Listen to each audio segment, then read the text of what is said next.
Welcome back to the Masonic Roundtable, a weekly program. Where are we? From Masons from around the world get together to talk about Masonic news and opinions in a friendly and social manner.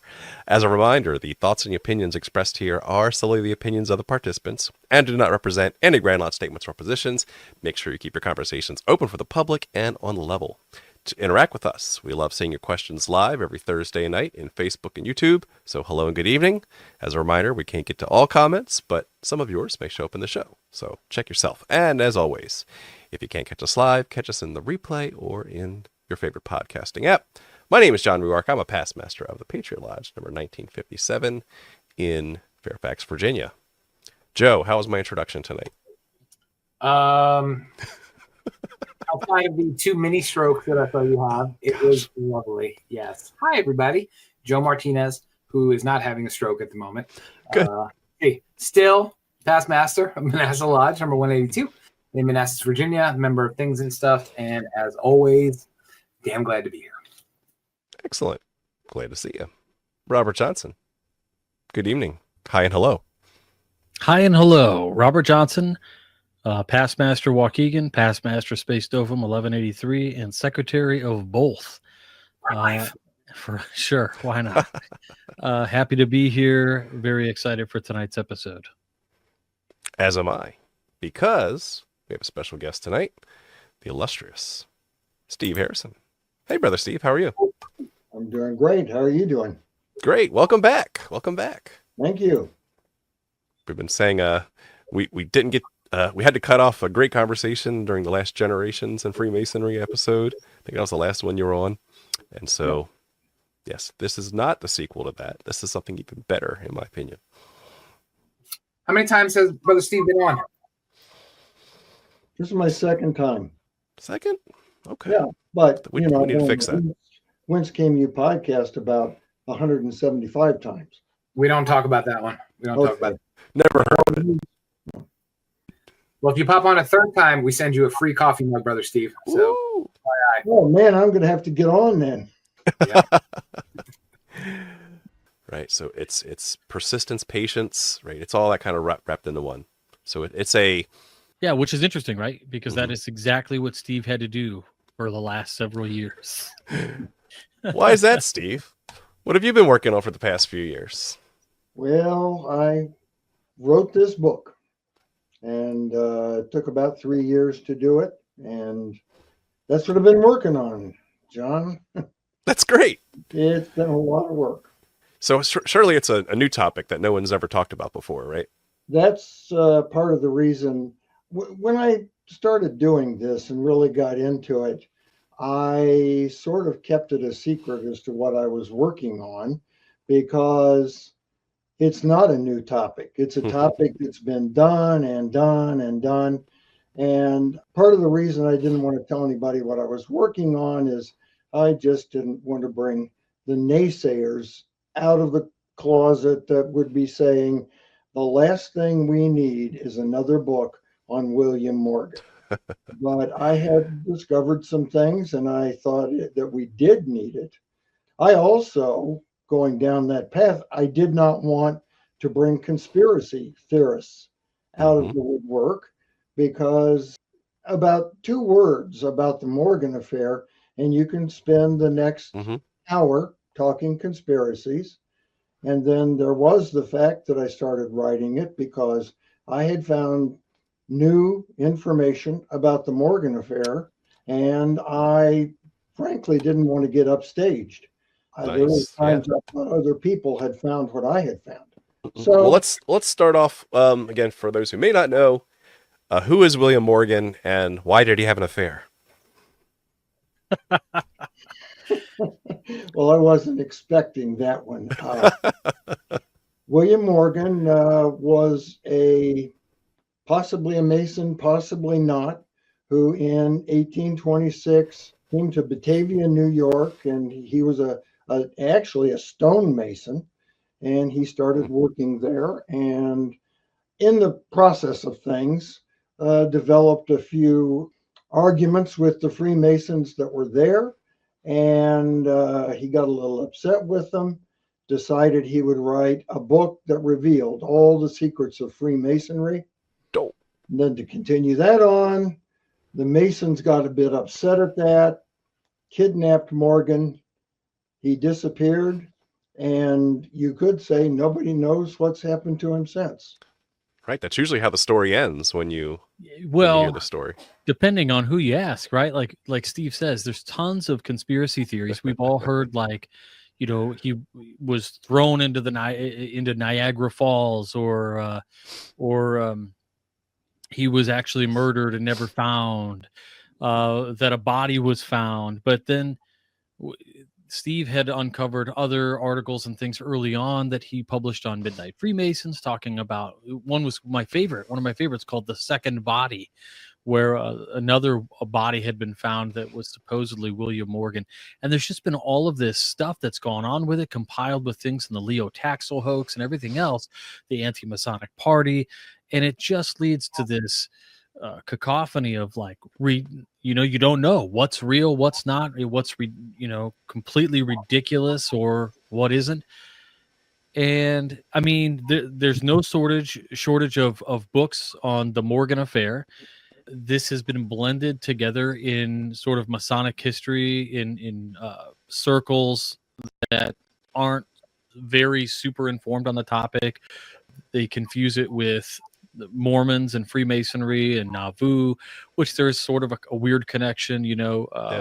Morgan's wife ends up as one of Joseph Smith's wives and things, but all that's separated. I mean, even the MSA created a series of books in 1924 where they had, they're little mini encyclopedia, Masonic encyclopedia books. And they've got a book on the Morgan affair. And really, like, that sort of standard, what is said there, what's said in Mackey's, what's said in Henry Coyle's books, and all of those things, that's taken as the definitive word. But right. It's just kind of like basic knowledge.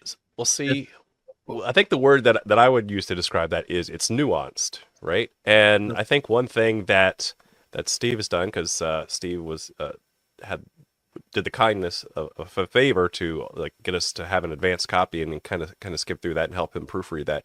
I love how Steve has kind of broken down some of these either myths or knowns or unknowns, and actually weaved through the nuance of it all, because it's not so straightforward of why he did this, where he went after this, were his debts a contributing factor, right? Was who he was hanging around with a contributing factor? There's so many variables to this equation that really, if you just read a more condensed version of this, it really doesn't paint the whole picture. And so I want to thank you, Steve, for really taking that way.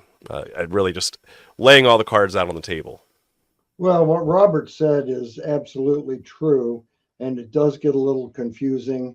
And one of the things that I was really trying to do was straighten all of that out, and especially with the Morgan sightings, because some of them just sound completely wacky, and others you just kind of go, well, that really sounds like it could be true. And I did as much research as I could on every sighting, and I was a little surprised how, now when I say well documented, how well documented they were, but documented does not mean true. So I wanted to dig into all of those and just give the facts of the sightings. And there are probably more than a dozen in the book. And I just wanted to lay those facts out. And some of them, the people that were telling what they saw were just complete kooks. And others were... Is that a technical definition? As much research as you could do, you said, well, this looks like a pretty level-headed guy. So there are some food for thought when you go through those sightings.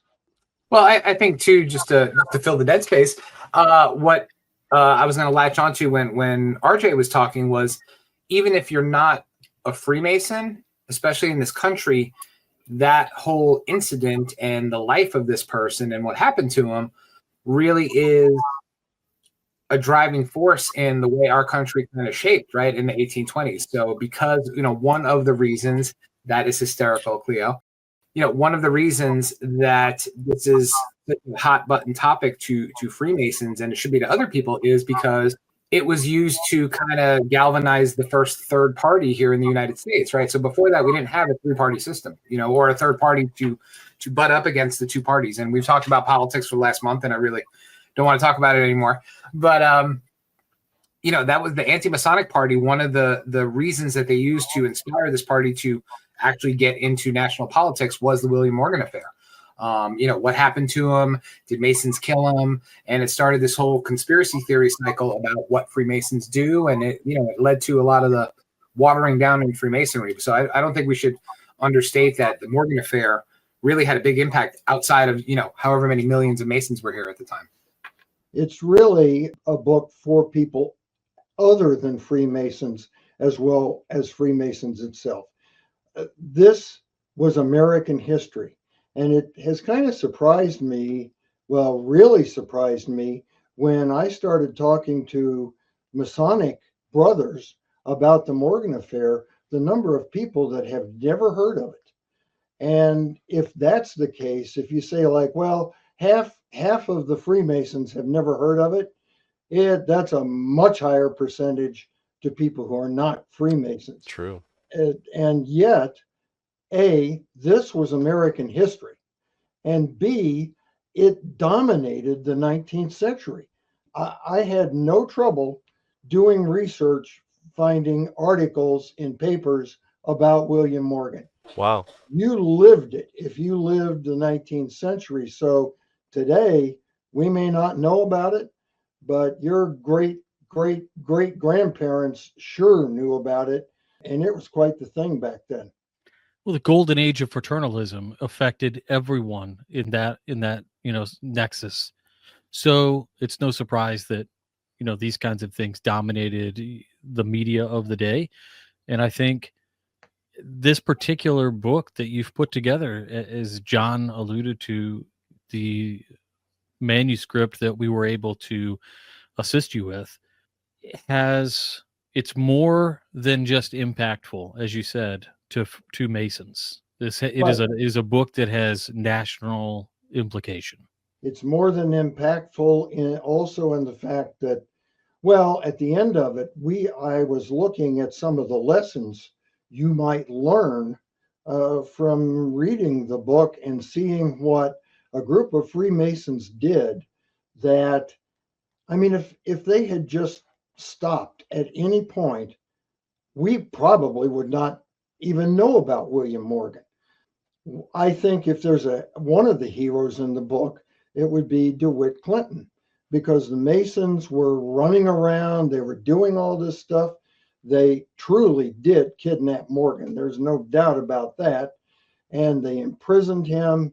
And DeWitt Clinton seemed to be, at the time, he was probably the most powerful Mason in the country. He was the head of the Royal Arch. He was well known. He'd been governor of New York. And when they imprisoned, now this is not Morgan being put in prison. This is the Masons capturing Morgan and putting him in the stockade at Fort Niagara. They confiscated his manuscript and took it to DeWitt Clinton. DeWitt Clinton said he didn't accept it. And he said, take it back to him. He said, I want you to give him back his manuscript. I want you to release him from prison. And I want you to pay all of his debts so that he'll be a free man. If they would have taken that advice, there would have been no Morgan affair. Yeah, but they did not take that advice. I think it's so funny that all they had to do was exactly what they were told to do. Exactly. To in essence be Freemasons. Yes, exactly. And the title of the book is The Imperfect Storm, because there was nothing perfect about it. But I think in a perfect storm, everything is coming together. And if you kind of mitigated one part of that storm, you're still going to have a storm. This all happened in series, in sequence, that it was just one thing after another. every single time the Masons did something, they did it wrong. Yeah. And There's a again, lot of bad luck. yeah, if they had just stopped at any point and thought things through, then this never would have happened. The book itself that Morgan was writing, there were already in existence several books that were doing the same thing, and they didn't have much of an impact. And then after Morgan disappeared, they published his book anyway. Morgan's printer did. So, Yep. And um, so it didn't really stop the publication of it. they did not stop the publication of it. Everything was in vain, and they did not get what they wanted. Mhm. And 9 of them went to prison for it. Well, and then, Freemasonry took a big hit after that, for those next 20, 30, 40 years.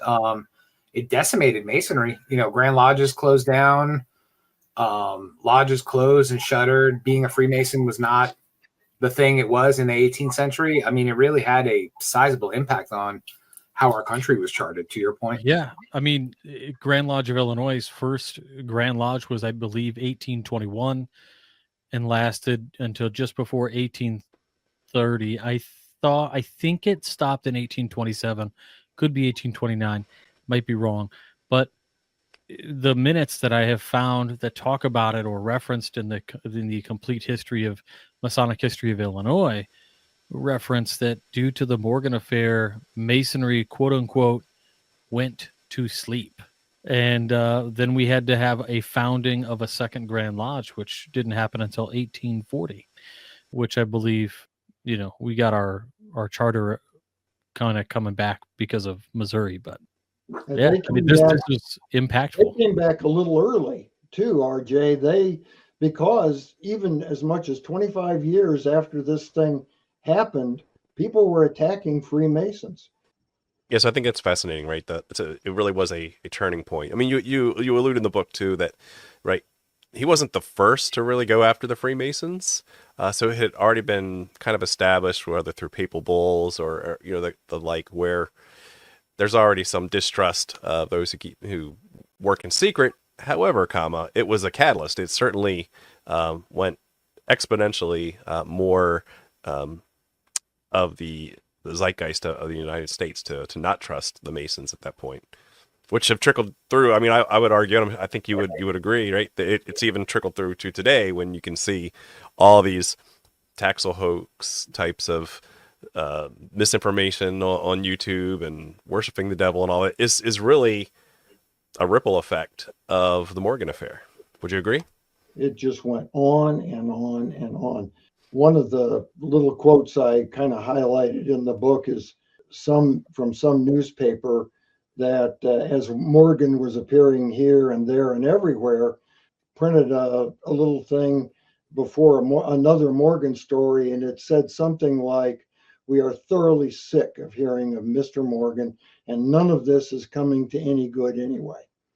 So yeah, it did. It dominated the 19th century to the point that really the culmination of it in 1882, they erected that gargantuan monument to Morgan in Batavia, New York. The thing is like 45 feet tall with a 7-foot statue of Morgan on the top of it. In fact, it's the cover piece on the book.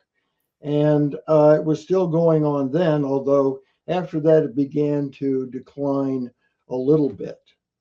So the book takes a look at more than what happened to William Morgan during the time he was imprisoned and kidnapped and all of that. It looks at, first of all, what happened in the state of New York that got Freemasonry to the point that they would admit people who were thieves and liars and arsonists and kidnappers and possibly even murderers. How they did that, or they didn't recognize those people once they got into the fraternity, or just the fact that virtually everybody in the area went along with them anyway. So they should have guarded the West Gate, is what I'm hearing. They should have probably built a West Gate. I don't think they had one. You're not They gonna, built a second one. you're not going to get per capita that way, John. You got to pump those numbers up. But you actually, can you bring that website back up? I read that and I was just taken aback. So yeah, it says honors a man who threatened to expose the Freemasons and paid with his life. Well, this is definitely slanted. But this actually touches on something that Steve mentioned earlier. And I think it's a really important point, Steve, where you were talking about, he's writing this book in the 1820s. The first Masonic, or I think the oldest Masonic expose was written in 1730, and it was Pritchard. So, 10 years after the first established Grand Lodge, we already had Masonic exposés. So to your point, was really the impetus for all this him writing a book wanting to expose Freemasons, or were there, because they were common. We had Masonic exposés for at least 100 years prior to that. So, why him? Why then? Yeah, why him? Why that? Or to your point, was it the Masons who were in this situation that really exacerbated it to the point where it became a scandal? Well, I think it was a little bit of both, personally. And probably, word did not get around then like it does today. There may have been a lot of Freemasons that had never heard of these exposés. Plus, I think the thing that took it over the top, Morgan probably was never a Freemason. In fact, he probably learned Freemasonry from reading those books, although he got very good at it. But in addition to those other exposés, Morgan had planned to include the Royal Arch, of which that I know of, there were no exposés. And that really ticked them off. I bet. They really wanted to guard against that getting out. So there was a little bit more. Had a little bit more access, some new information. Yeah. So I tried in the book. I didn't just want to write another book about what happened with William Morgan from the time he hit Batavia until the time the trials were over of the people that they convicted. We did take a look at anti-Masonry before and after the Morgan affair, and then a big section on just the political situation. People just don't realize this probably affected every president of the United States and the way they campaigned and acted from John Quincy Adams, I would say at least down to Millard Fillmore. So it's not just a Masonic impact, but a social-cultural impact as well throughout the United States. Absolutely. It's American history. And again, so many people have forgotten about it. There are so many things we could talk about. You mentioned the anti-Masonic party cropped up. The anti-Masonic party was the third political party in the United States. And they also, the anti-Masonic party, gave the other political parties the idea that they should elect their president in conventions. So they held the first actual presidential convention in the history of the country. Good idea. They nominated a guy by the name of William Wirt, who in fact was a Freemason. And, the irony of that. And in part of his acceptance, he sort of praised the Freemasons. He wasn't as bad as he might have been, but as his campaign drew on, he did start to speak quite a bit against the Freemasons.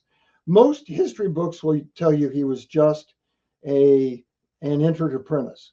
There is almost no doubt he was a fellowcraft, and I did find evidence that in his area, one lodge's roster mentions they had a member named William Wirt, who was a Master Mason. So it's not a very common name. So he may have been a full-blown Master Mason. He definitely, however, during his campaign, backed off of it. He got 7 electoral votes, the only electoral votes the anti-Masonic party ever got. Those votes came from Vermont. And also in the book is a very harrowing story about why Vermont became so anti-Masonic. which I'll let you read that in the book. Gotta leave us hanging. I love It it. gets a little wild.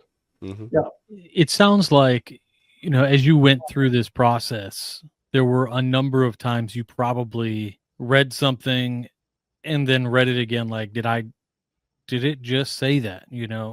Like Oh, kind of shocking moments in research. Uh, I any, had I had a few days that the stuff that I ran into was so revolutionary that it's like I couldn't concentrate. I couldn't do any work that Well, day. Um, we'll talk us through that, because again, you did a lot of, I wouldn't say unique research, but you've dug into other areas that most people haven't. So like, explain what you did, and why you kept getting jazzed up and looking for more data. It started when I found out there was a series of letters, and this was years and years ago. There was a series of letters that really detailed Morgan's life in the Caribbean. They said he went there after he had disappeared.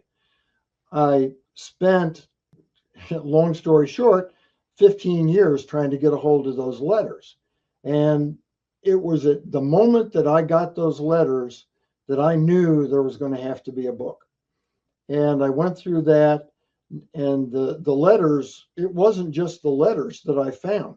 Along with that material, I found pictures of the man who had written the letters. He wrote them to the Grand Master of Michigan. I found pictures of him and other things.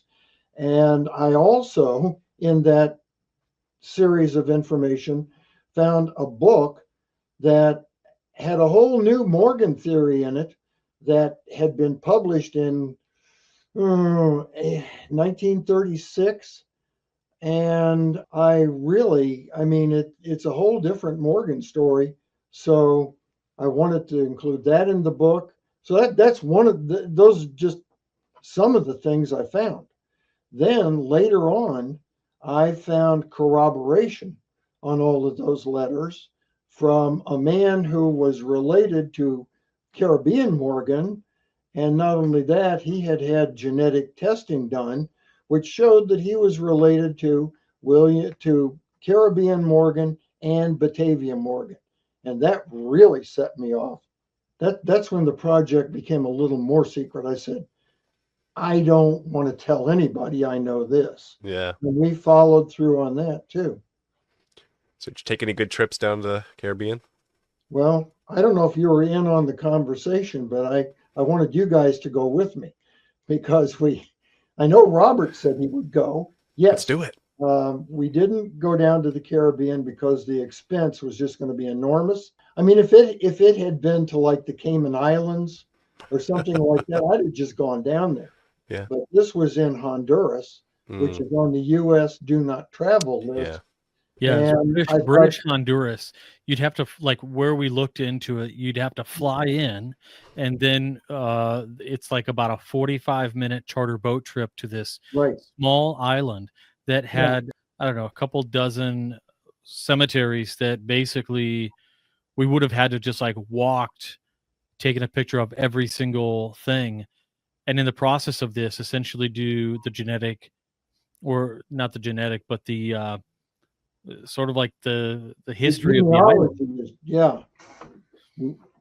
I mean, that's the only way I could figure out how to do it, was to look at those gravestones and see if we could put something together. The literature had a lot of things about, his descendants, but what we were attempting to do was contact this guy who had had the genetic testing done, which we did, which we talked to his family, and they were very cooperative. Then on the other side, we wanted to find descendants of New York Morgan and talk to them and see if we could have genetic testing done on them as well. So we did not get that information or we didn't start getting it from cemeteries in Honduras. I actually hired a genetic testing company to help us with that. We found New York Morgan descendants that were not willing to cooperate. So we had to go about other means of trying to get to the bottom of that story. It would have been a heck of a trip. It's never too late. Yeah. So what's been your favorite piece of new information that you found? I know you've got so much data, but like, what's one piece that stands out to you that's like, that was the biggest aha moment for me? Well, the biggest aha moment was when we heard from that guy related to Caribbean Morgan and related to the New York Morgans. That was just intense time for me. And fortunately, he was one of the descendants that was willing to talk to us. And probably if it were not for him and his family, we would never have made any headway with that. So that's the most exciting. I discovered other things. You mentioned that his wife Lucinda was married to Joseph Smith. I followed up on that. It's a kind of a, let me put it this way. They were married, or they are married in the eyes of the Mormon church, as I understand it. I guess they don't call it marriage, they call it the Sealed. couple sealed. Yeah. Yes. Mm-hmm. And so Morgan's wife Lucinda and Joseph Smith were sealed sometime around a few years after Morgan had disappeared. She actually had a second husband between Morgan. His name was George Harris, and then she was sealed to Joseph Smith. But in that sealing ceremony, neither of them were present. So I don't really know how that works. And then they had a second sealing ceremony after they both had passed away. So somehow, I guess that makes them sealed in the Mormon church. That's wild. Oh, Mhm. and you asked about interesting stuff that I found out. First of all, they kidnapped Morgan, and in that time, kidnapping was a minor offense. Just a minor So, thing. yeah, it was not a felony. Oh my And gosh. so the man that got the most years in prison only got 28 months. That was Sheriff Eli Bruce.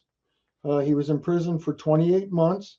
And in another trial where they were sentencing people who had been involved, the judge gave a blistering lecture to the guys who were convicted about how angry he was that he couldn't sentence them to more years in prison. Right. But he couldn't do it. And the other thing that really surprised me during that time was that an atheist or agnostic could not testify in court. And the reasoning there is if you lie on the stand, you have nobody to answer to. Yeah, you because can't swear on the believe Bible. in Exactly. God. Mhm. And they had one trial where they had some guys sort of dead to rights as being involved in it. And the man who was going to testify against them was an agnostic, and he couldn't do it. And they did not convict them because they had no one to testify against them. So it's been a journey of learning for me too. So as you talk about some of the genetic stuff, like it automatically sort of triggers an idea that Morgan had. I mean, like, of course, there's other avenues, like sisters and brothers and things, but like, I automatically just think he had offspring and kids. And He had this three just, kids. yeah, Had three kids in New York, and there were 7 or 8 in the Caribbean. Wow. Well, if that's the same guy, he was pretty productive. So Go ahead. yeah, no, I just, so that's fascinating to me because thinking about that, it just makes me wonder. I mean, you took on this book in a really objective way. I don't feel that you led anyone or anything in the book to a specific.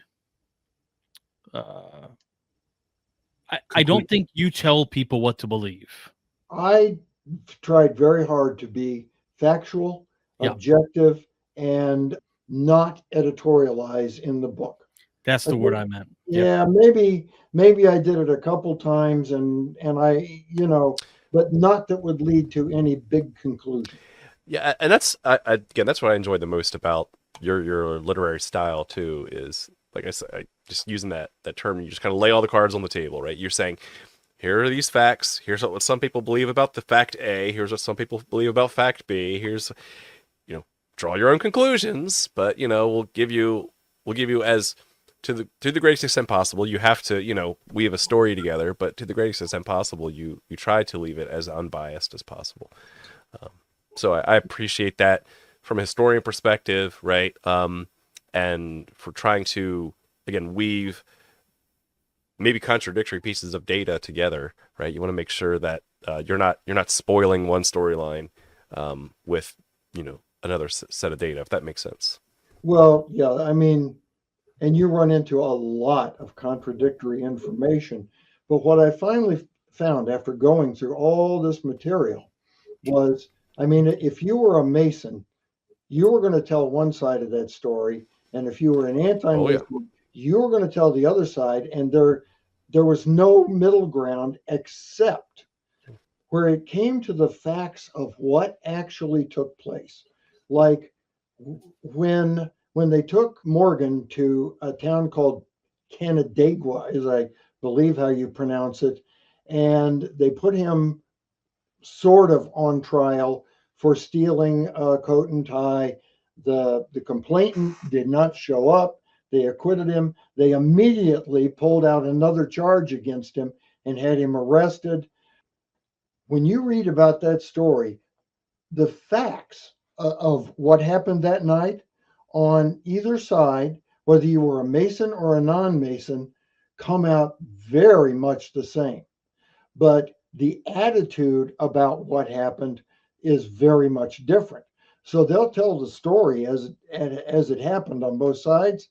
And then the anti-Masons will say, and that's at the point they kidnapped Morgan. And the Masons will say that is the point in time where they agreed to assist Morgan with his deportation. So you just have to be able to figure out where there's a contradiction and where there's not. A really good source was a series of letters that a guy by the name of William Leet Stone wrote to John Quincy Adams. Adams was pretty much an anti-Mason, never got involved too much. Of course, it did affect his presidential run, but of all the places I found, I think this William L. Stone probably was the most objective source I found. He had been a Mason. He demitted as a Mason, but he still, in telling the story, seemed to try to also be objective. So he was maybe the one source that didn't seem quite as biased as the others. The newspapers were either Masonic or non-Masonic or anti-Masonic. Again, no middle ground. Well, I just want to touch on something, Brother Steve, that that John kind of mentioned about you, and what I love about your writing is that you present so much fact, and to John's point, it's allowing you to draw your own conclusions. And I say that as a compliment, because a lot of times when people write historical pieces now, it's very, very slanted towards one primary opinion, right? And then all the details surround that one opinion, and you don't have the ability to think for yourself. So, I think, your style of writing, and I've known you for a bit, you throw out so much research and so much facts that it's impossible not to do the work yourself and draw your own conclusions yourself, So I actually love that. And I love that about the manuscript that we saw for this as well. And it's intriguing too, right? It's not just fact A, fact B, fact C. You're like, what's going to happen next? I think the educated person. Go ahead, Steve. I'm sorry. Well, I stepped on you. I was just going to say this book is clearly a mystery. So I'm being a little oblique here because I don't want to give away the mystery. Or as I told my wife, if I develop a presentation on this book, I have to figure out how I'm going to tell people what's in the book The big without reveal. telling them what's in the book. That is true. So with this book, I think as you were talking about various, folks here, we were talking about your sort of non-editorial objective stance, pulling together all of these things so that you can draw your own conclusion. I think the educated person does that. Most people are going to come to the same conclusions, I think, when they read the text. As you know, reading through it, I kind of likened it unto what's the book? It's by James L. Swanson. Back in 2007, wrote a book, Manhunt, maybe my favorite book on Lincoln. But it's the 12-day chase for Lincoln's killer. In that book, Swanson brings together all of these different sources, newspapers, journals, hearsay, accounts, personal anecdotes, and he put it all together to like kind of figure out actually the story. He presents all of the data, but then he also is like, well, you the way you read it, it's playing a story in your head because you have the facts as they lay, and your brain is making the assumptions as to what happens logically. And so I have to give it to you on that as well. I think something else that people might not like, they might be thinking, oh, why would I buy a book on this topic? And I think more than anything, this is a chance in my mind to almost have the definitive Yeah, I agree word with that. on a topic that has affected Masonry and the world. But I mean, so many times you go to a lodge and somebody delivers like a 5-minute spiel on the Morgan affair, and some guys are like, wow, that's crazy, whatever the case is, and it's cursory conversations. But now we have almost like the it's the magnum opus of Morgan books. You know what I mean? Like, okay, here it is. This is the actual thing. So I think it's fantastic.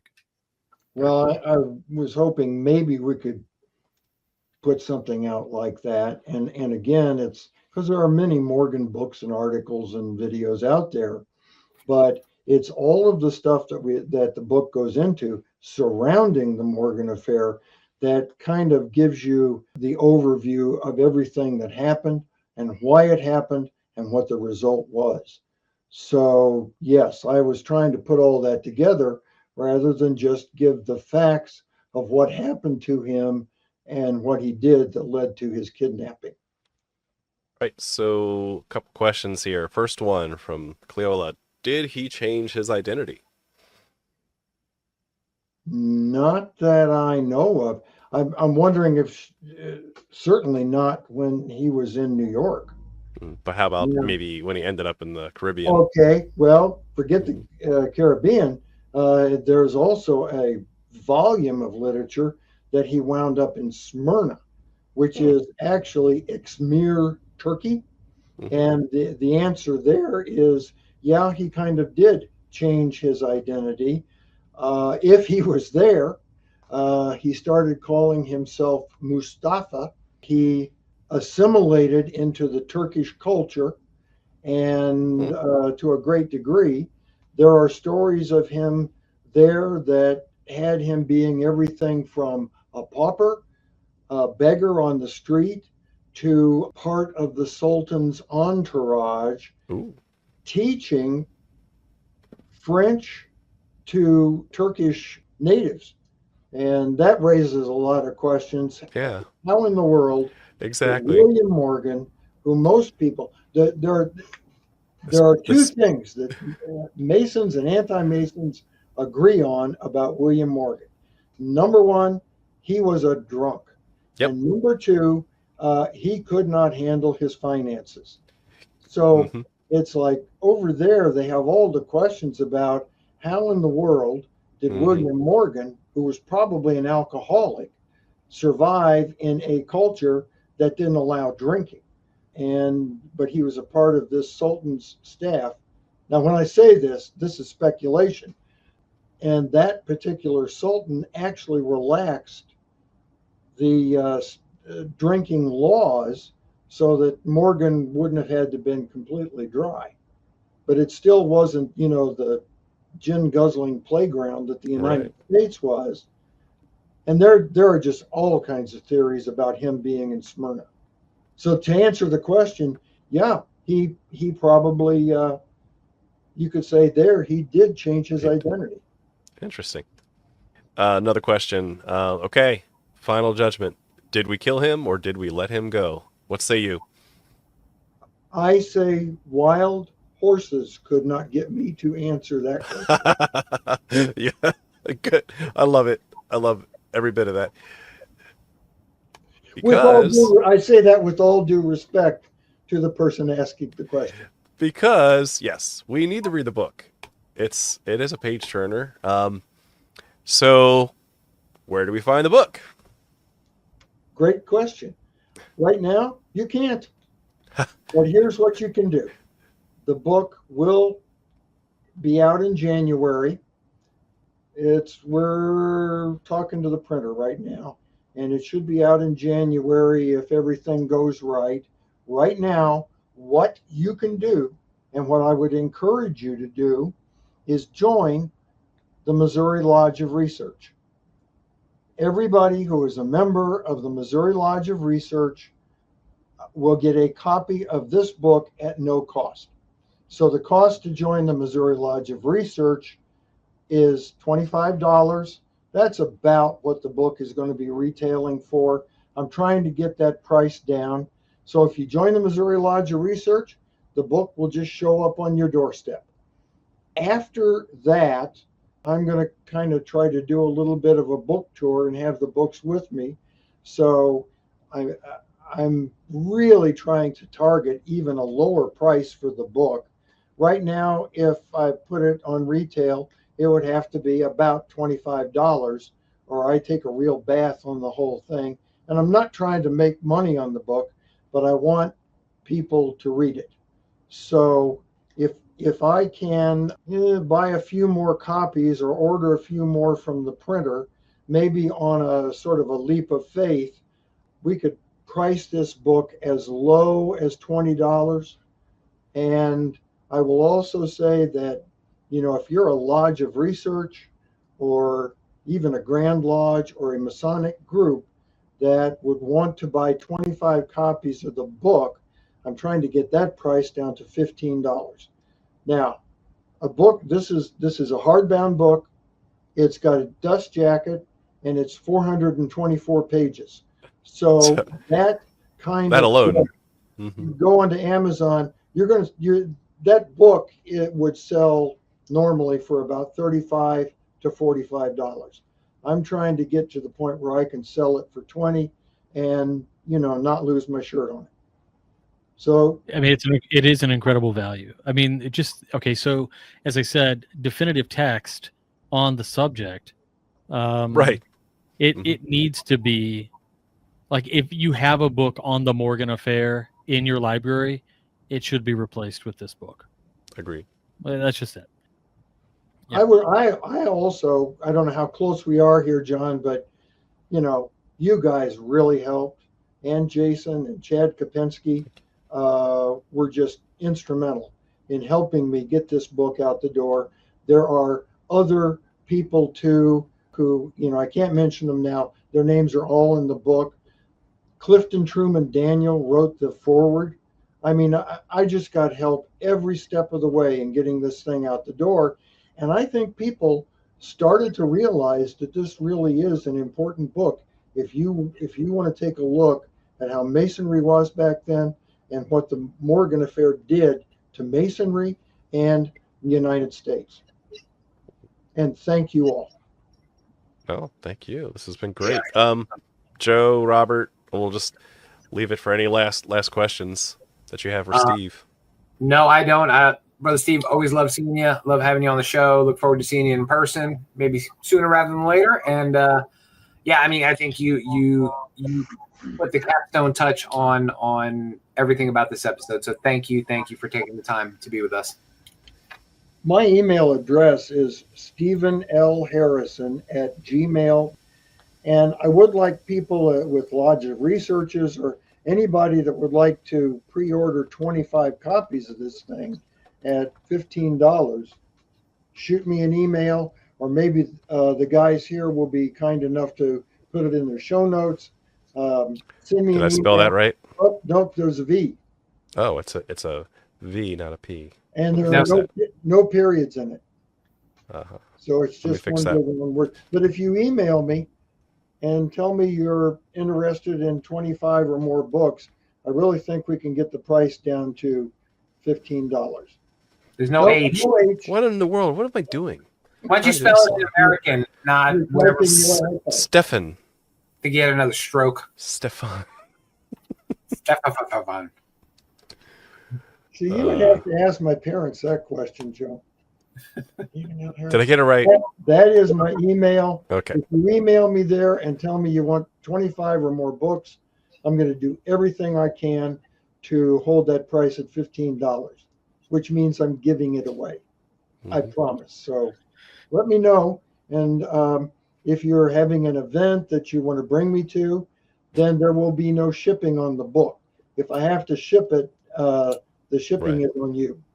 But invite me to an event, and I'll just pack the books in my car and come over, and we'll have a good time. Well, yeah, I am absolutely looking forward to your 2025 world tour. So It's coming. that's going to be great. It's going to be fantastic. And January can't come soon enough for the book to come out. So congratulations, Steve, on a great effort, good work, square work. I'm really happy for you. Really proud of you.